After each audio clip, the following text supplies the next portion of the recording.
नमस्कार साथियों, मैं लेकर के आपको हाजिर हूँ एक बड़ी अपडेट जो राव अभिषेक सिंह के द्वारा बड़े लंबे रिसर्च के बाद में सामने लेकर के आए हैं कि साईं बाबा सनातनी नहीं थे, क्योंकि उनके पूरे जीवन के द्वारा उनके जीते जी जिस घटनाक्रम को उन्होंने जो किताब के अंदर प्रकाशित करवाया था उसको तथ्यों को देखते हुए और राव अभिषेक सिंह के द्वारा लंबे रिसर्च के बाद में सामने जो तथ्य लेकर के जो आए, प्रामाणिकता के साथ में लेकर के आए कि सनातनियों सावधान, साईं बाबा सनातनी नहीं थे और ब्रह्म में न रहे, क्योंकि वे कभी भी सनातनी नहीं रहे। वो कभी भी सनातनी रीति रिवाज, हिंदू रीति रिवाजों के साथ में कभी नहीं रहे। ये उन्होंने पूरा इस एक पुस्तक के माध्यम से उन्होंने बताया है।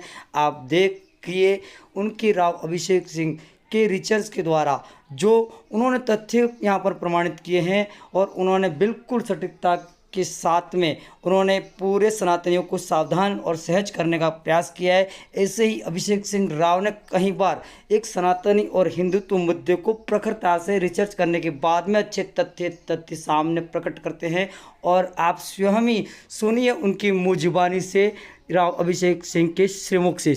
ये एक पुस्तक है जिसको जीते जी साईं बाबा ने अपने एक भक्त से लिखवाया था और स्वयं साईं बाबा मंदिर ट्रस्ट ने इसको प्रकाशित किया है। इस पुस्तक में 128 बार उल्लेख किया गया है कि साईं बाबा एक मस्जिद में रहते थे और सदैव अल्लाह मालिक और अल्लाह ही सर्वशक्तिमान है उसका उच्चारण करते रहते थे। एक बार बाबा का हाथ जल गया तो उनके भक्त डॉक्टर ले आए, लेकिन बाबा ने यह कहते हुए उसे टाल दिया कि मेरा डॉक्टर तो केवल अल्लाह है। इस पुस्तक के पेज नंबर 86 पर वर्णित है कि साईं बाबा मस्जिद में ही बकरे हलाल करते थे, बिरयानी बनाते थे और भक्तों को पूछते थे कि आप अंडकोश खाएंगे या कोई और टुकड़ा। साईं बाबा 16 वर्ष की उम्र में शिरडी आए थे, तब वे एक जालीदार मुल्ला टोपी पहनते थे और दिन भर चिलम के नशे करते थे।